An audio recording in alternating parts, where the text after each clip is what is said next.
ఇప్పుడు నీ పరిస్థితులు అధ్వానంగా ఉన్నాయి. ఇక నువ్వు ఏం వాక్ విడుదల చేస్తావో నీ ఇష్టం. నీ వాక్కుకు దేవుడు శక్తినిచ్చాడు. తిరిగి జన్మించిన నీకు, క్రీస్తు రక్తంలో కడగబడిన నీకు దేవుడు మాట ఇచ్చాడు కదా, వాక్కు. ఆ వాక్కుకు శక్తినిచ్చాడు ఆయన. నువ్వు ఏది విడుదల చేయాలనుకుంటున్నావు, ఇక నిర్ణయం నీదే, అదే జరిగిద్ది. నువ్వు ఓటమిని పలకాలనుకుంటున్నావా, లేకపోతే జయాన్ని పలకాలనుకుంటున్నావా? ఓకే, పరిస్థితులు ప్రతికూలంగా ఎదురైనా సరే నువ్వు మాత్రం ఓటమిని పలకొద్దు, జయమే పలుకు. నాకు ఎదురు దెబ్బ వచ్చిందంటే నా మేలుకే అని పలుకు. ఇది నాకు ఒక ఇంత నష్టంలా కనపడుతుంది కానీ 1000 లాభంగా నాకు ఇది మారిద్ది అని పలుకు. నేనేదో లాస్ అవుతున్నట్టు కనపడుతున్నాను కానీ ఇది నాకు 1000 లాభంగా నా దేవుడు మార్చేస్తాడు. హల్లెలూయా, హల్లెలూయా అని పలుకు, అని పలుకు. ఈరోజు నేను కలతలో ఉన్నాను, కన్నీళ్లలో ఉన్నాను. ఇది నా కాటే కాలం నిలవదు. దీని అంతటికి ప్రతిగా దేవుడు నాకు 1000 దీవెన ఇవ్వబోతున్నాడని పలుకు. అనేక మంది కలతలో కన్నీళ్లలో ఉన్న వారిని ఆదరించడానికి దేవుడు నన్ను ముందే సిద్ధపరుస్తున్నాడు. ఇది కంప్లీట్ అయిన తర్వాత నన్ను దీవించి అనేకులను ఆదరించడానికి నన్ను తయారు చేస్తాడు నా దేవుడు అని పలుకు. ఆ శుభకరమైన వాక్కు నీ నోట ఉండాలి. నీ పిల్లలు మొండి వాళ్ళు, మొరాయిస్తున్నారు, అల్లరి వాళ్ళు, మాట వినని వాళ్ళు, భక్తిహీనులు అయితే ఏం పలుకుతావు? దరిద్రులారా, శాపగ్రస్తారా అనొద్దు. నా పిల్లలు ఇప్పుడు తెలిసి తెలియని స్థితిలో ఉన్నారు. ఒక సమయం వస్తుంది, నా పిల్లల్ని గొప్ప జ్ఞానవంతులుగా, భక్తిపరులుగా నా దేవుడు చేస్తాడు. నా దేవుడు చేస్తాడు. చూడండి, అన్ని జనులకు తెలిసి ఈ సంగతి, అన్ని జనులకు తెలిసి ఈ సంగతి. మంగళకరమైన మాటలు మాట్లాడాలంటుంటారు, గమనించండి. ఒకవేళ ఏదైనా పొరపాటు మాటలు మాట్లాడితే అమంగళం ప్రతిహతమవుగాక. అవునా? ఏదన్నా తేడా మాటలు మాట్లాడితే అబ్బా ఏంట్రా ఆ దరిద్రపు మాటలు ఏంటి, మంచి మాటలు రావా నీకు, శుభం పలుకురా, ఈ అశుభ వార్తలు ఏంట్రా, అశుభ వాక్కులు ఏంట్రా అంటారు అన్యులు. ఎందుకు తెలుసా?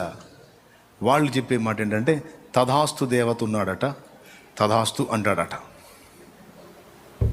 అంటే నువ్వు ఎలా పలికావో అలానే జరుగునుగాక అంటాడంట. వాళ్ళు నమ్ముతున్న విశ్వాసంలో కొన్ని విషయాలు మనల్ని ఫాలో అవుతున్నట్టు ఉంటుంది. ఎందుకంటే అసలు ఆమెన్ అనే మాటకు అర్థం ఏంటి? తదాస్తు అనే, అలా జరుగునుగాక అని. యేసయ్యకు ఒక పేరుంది, ఆమెన్ అనువాడు అని. ఆమెన్ అనువాడు. ఊరక నువ్వు దరిద్రపు మాటలు మాట్లాడుకుంటా నా బతికింతే, నా జీవితం ఇంతే, నేను ఇంతే అంటే చూసి చూసి ఆమెన్ అంటాడు. మరి ఇప్పుడు మనం రిలీజ్ చేస్తున్న వాక్కును బట్టి అక్కడ డిస్కషన్ జరిగిద్దండి. ఓ పక్క సైతాన్ ఉంటాడు, ఓ పక్క ప్రభు ఉంటాడు, మధ్యలో తండ్రి ఉంటాడు. మనం ఇబ్బంది కొలిమిలో కాలుతూ ఉండి కూడా నిరీక్షణతో కూడిన మాటలు మనం ఆ వాక్కును విడుదల చేస్తున్నప్పుడు యేసయ్య కదులుతాడు. నా బిడ్డ అంత శోధించబడుతూ కూడా తండ్రి నీ అందలి విశ్వాసాన్ని విడిచిపెట్టలేదు. అదిగో నా బిడ్డ నోట ఉన్న వాక్కు చూసావా, విశ్వాసంతో నిరీక్షణతో కూడిన మాట నా బిడ్డ నోట ఉంది తండ్రి, నోట ఉంది తండ్రి. దానికి చెందిన మాట అదిగో అతని నోట నుండి వస్తుంది. ఆ మాటను బట్టి నా బిడ్డను దీవించమని యేసయ్య కదులుతాడు.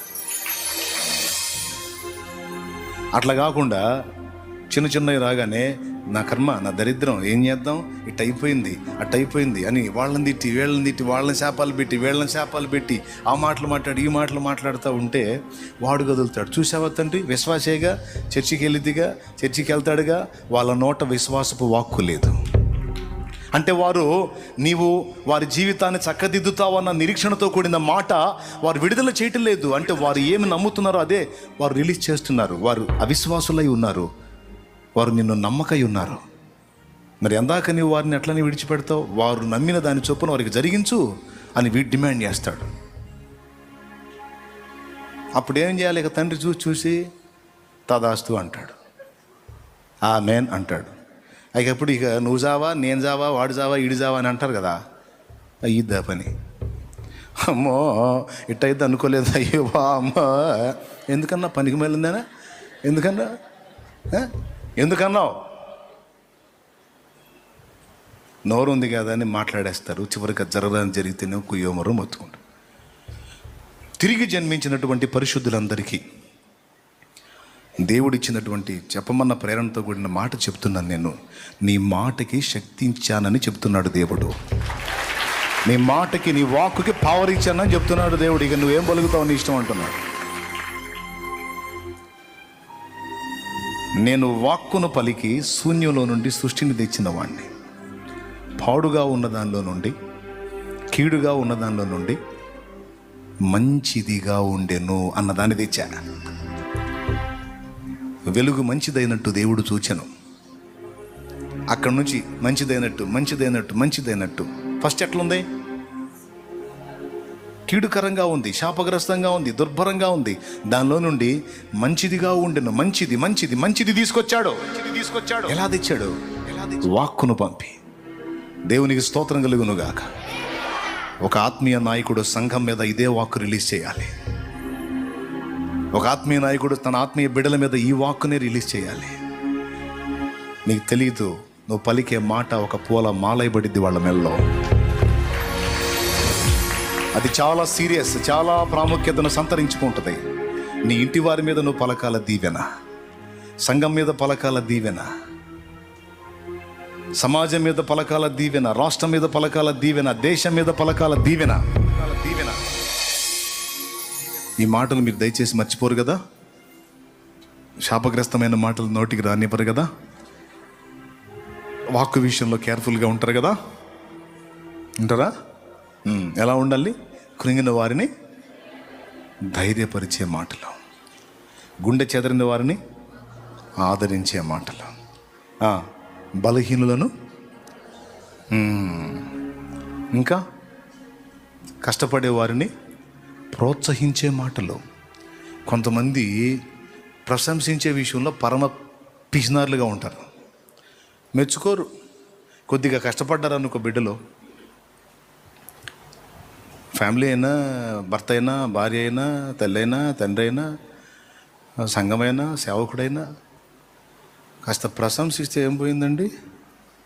కష్టపడ్డాన్ని చూసి కాస్త ప్రోత్సహించవచ్చు కదా. వీళ్ళ సొమ్ము ఏదో పోయినట్టు, సరే ఏదో భార్య మంచిగా ప్రవర్తించింది, ఏదో కూర చేసి చక్కగా ఉంది, బాగుందమ్మాయి అంటే సంతోషం అనడుగా. అంటే కొమ్ములు వస్తాయంట అనడం. చాలా చక్కగా ఉండే, చాలా బాగుందంటే ఇంకొక 2-3 కూరలు మంచిగా రెడీ అవుతాయి. ఏడిసినట్టుంది, నీ బొందలాగా ఉందంటే ఈసారి ఇక నీ శార్థంలాగా చేసి పెట్టింది. ప్రశంసించాలి. కొంచెం మనం మంచిగా కనపడిన అవతల వాళ్ళలో దాన్ని బట్టి ప్రశంసించాలి. ప్రశంసను యేసునొద్దే నేర్చుకోవాలి. నీ కష్టమును, సహనమును, క్రియలను నేను ఎరుగుదును అని ఎఫెసులోనున్న సంఘపు దూతను ప్రశంసించి ఘనపరిచి మాట్లాడి చివరిలో లోపాన్నైతే జాగ్రత్త చేయటానికి మొదలుపెట్టాడు. కొంతమంది సంఘ నాయకురాండ్రు మంద మీద పెత్తనం చేస్తూ ఉంటారు, భయపెడతా మాట్లాడుతూ ఉంటారు. అథారిటీ అదో టైపు. పెత్తనాలు చేయటానికి మనం ఏలికలమా? వాళ్ళు ఏమన్నా బానిసలా? బిడ్డలు. ప్రశంసించి ప్రోత్సహించాలి. పెత్తనం చేయటానికి వాళ్ళేం బానిసలు కాదు. మీకు అప్పగింపబడిన మంద మీద మీరు ఏలికలైనట్టు ఉండక దాసులైనట్టుగా శ్రమపడి వారికి ఉపచారం చేయమని దేవుడు ఆజ్ఞ. కాబట్టి అందరికీ పనికొచ్చే మాట ఇది. సజీవమైన వ్యక్తుల్ని ఎండిపోయిన ఎముకల్లా మార్చుకున్న వాక్యే, ఎండిపోయిన స్థితిలో ఉన్న వారిని సజీవ సైన్యంగా నిలిపిన వాక్యే. కాబట్టి ఇక్కడ నుంచి మీరందరూ ఈ విషయంలో జాగ్రత్త తీసుకొని దేవుని ఎదుట మాట్లాడుతున్నానని గుర్తిరిగి విశ్వాసంతో కూడిన మాట, ప్రశంసతో, ప్రోత్సాహంతో కూడిన మాట, దేవుడు కూడా ఆమోదించే మాట. చివరిగా చెప్తున్నాను, నేను చాలా క్లిష్టమైన పరిస్థితుల్లో, ఇల్లు గడవని స్థితిలో ఉన్నాం. బోల్డెన్ అప్పుల్లో ఉన్నాం. అప్పులు ఒక పక్క, ఆర్థిక సమస్యలు, తర్వాత అవమానాలు, తిరస్కారాలు, ఆదరించే వాళ్ళు లేరు, రకరకాలుగా నలుగుతున్నాం. అలాంటి కండిషన్లో యేసయ్యని తెలుసుకున్నాం. దేవునికి స్తోత్రం. ప్రభు దగ్గరికి వెళ్ళి వాక్యం చదవటం మొదలుపెట్టినాక, దేవునితో కలుసుకోవటం మొదలుపెట్టిన తర్వాత నా ఫ్యామిలీలో దేవుని దయను బట్టి ఆశీర్వచనాలు పలకటం మొదలుపెట్టాను. నేను నా తల్లితో, తండ్రితో, కుటుంబంతో చెప్పేవాడిని, జీవం గల దేవుణ్ణి మనం గుర్తిరిగాం, మనకి ఈ పరిస్థితులు ఇక భవిష్యత్తులో ఉండవు, దేవుడు తీసేస్తాడు. మనలాంటి స్థితిలో ఉన్న అనేకులను ఆదరించడానికి దేవుడు మనల్ని వాడుకుంటాడు అని మాట్లాడా.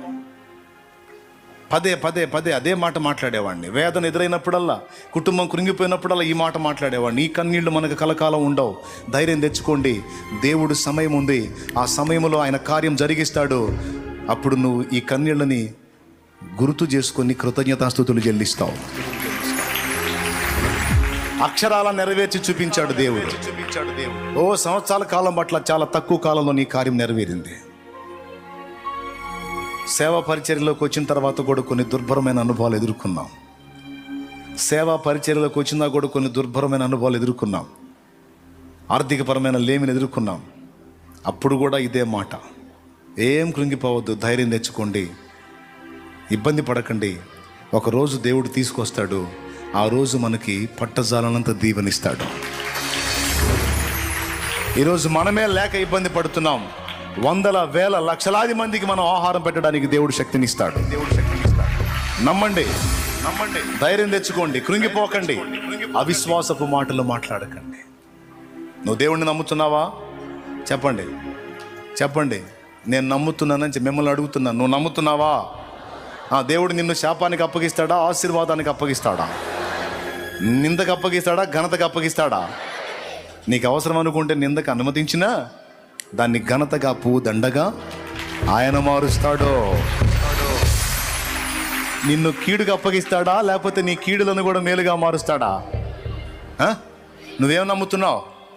ఈరోజు నువ్వు నానా రకాల బాధల్లో ఉన్నావు. అవి నీకు పర్మనెంట్గా ఉంటాయా, లేకపోతే దేవుడు వాటిని మార్చేస్తాడా? రైట్, నమ్ముతున్నావా? రైట్. ఈరోజు బోల్డెన్ అప్పుల్లో కూరుకుపోయి ఉన్నావు పీకల దాకా. అందులోనే స్థిరపడిపోతావా, లేకపోతే దానిలోంచి దేవుడు నిన్ను విడిపిస్తున్నాడా? నమ్ముతున్నావా నిజంగా? అయితే అదే మాట విడుదల చేయి. ఆ వాక్కు దేవుని ఎదుట ఆమోదం పొంది ఆమేన్ అంటాడు. నీ శరీరంలో రోగాలు ఉన్నాయి, డాక్టరు ఒకటే వాక్ రిలీజ్ చేశాడు, ఇది తగ్గదు అని. ఇంటి పక్కోళ్ళు ఒకటే వాక్ రిలీజ్ చేస్తున్నారు, ఇది తగ్గదని. నువ్వు కూడా అదే మాట చెప్పుకుంటున్నావా? కొంతమంది నా దగ్గరకు వచ్చి చెబుతారు, ఇది తగ్గేది కాదులే అన్నయ్య అంటారు. నేను ప్రార్థన చేసే లాభం, సరే సావు నీ కర్మ అంటాను. నేనేం చేసేది? నా దగ్గరకు వచ్చి చెబుతారు, ఏమని? డాక్టర్ చెప్పాడంట, అందరూ అదే అంటున్నారంట, ఇది తొందరగా తగ్గదంట. నా దగ్గరికి వచ్చి నేనేం చేసేది? ఇంకా నీవేమి నమ్ముచున్నావో అదే జరుగును కాక. ప్రార్థన చేస్తా, ప్రభువా ఈ బిడ్డ నమ్మిక చొప్పున చేయమని. చేసినాక మళ్ళీ దగ్గర తగ్గిద్దా అంటే ఏం చెప్పాలి నేను? కాదు, లోకమంతా ఒకటి పలుకుతున్నా వాళ్ళకి ఎదురు పలుకు నువ్వు. అది నువ్వు ఆపోజిట్లో పలుకు, అంతే. నీకు వచ్చిన జబ్బు పెద్దది, అది తగ్గదు, అది అంత, అది ఇంత అంటే అది ఎంతైనా మీకది అంత. కానీ నా యేసుకు అది ఎంత? ఆయనకి ఎంత? అది ఈరోజు మనకి పెద్ద మొత్తంలో పైసలు కావాలి, అమ్మో అన్నట్టుగా ఫేస్ పెట్టాం ఇందాక. మనకు అది పెద్ద మొత్తం. యేసయ్యకి ఎంత? ఒక చిటికేస్తే చాలు, అయిపోతుంది. అది నా విశ్వాసం, అది అంతే. ఆత్మీయ జీవితంలో బలహీన పడుతున్నావు, లెగుస్తున్నావు. ఇక అంతే ఫిక్స్ అయిపోతున్నావా, లేకపోతే లేదు నిలబడతానంటావా? చెప్పు, నిలబడతావా? నిలబెడతాడా? ఆ మాట చెప్పు గట్టిగా. ఒట్టి విశ్వాసలాగానే ఉంటావా? దేవుని పని చేస్తావా? నువ్వు చేస్తావా? చేయిస్తాడా? అది యేసు నామములో చేయిస్తాడు. సంఘ నాయకులు చెప్పండి, ఒక సంఘమేనా? అనేక సంఘాలు కట్టిస్తాడా? ఒక్క కొద్ది మందినైనా అనేక మంది ప్రజల్ని ప్రభావితం చేసే శక్తిని ఇస్తాడా? ఏం నమ్ముతున్నావు? పలుకు యేసునామములు అదే జరుగునుగాక. పలుకు యేసునామములు అదే జరుగునుగాక. దరిద్రతలో ఉన్నావు. ఈ దరిద్రత నీకు స్థిరమేనా? దాన్ని దీవెనగా నా దేవుడు మారుస్తాడా? దీవెన దీవెన దీవెన. నీ భౌతికమైన వాటి విషయంలోనైనా, ఆత్మ సంబంధమైన వాటి విషయంలోనైనా నేను చెప్పిన ఈ మాట దయచేసి మర్చిపోవద్దు. నేను చెప్పినట్టు అదే నువ్వు పలుకుతా ఉంటావు. నీవు పలికిన మాట చొప్పున నీవు నమ్మి, హృదయం నిండిన దాన్ని బట్టి, అందరూ చెప్పండి, హృదయం నిండిన దాన్ని బట్టి. మరి దరిద్రపు మాటలు మాట్లాడుతున్నట్టు ఏమి నిండింది లోపల? అవిశ్వాసం. అదే విశ్వాసము నిండితే, బలహీనుడైన కొడుకుని చూసి విశ్వాసము గల తల్లి పలికిన వాక్కు ఆ చిన్నవాడిని వెలిగిస్తే, ఆ చిన్నవాడు పెద్దవాడై ప్రపంచాన్ని వెలిగించాడు.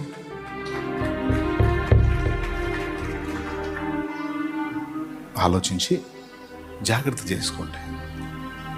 తేలిగ్గా తీసుకోవాలండి ఈ విషయాన్ని. ప్రభు కృప మనందరికీ దయచేయను గాక.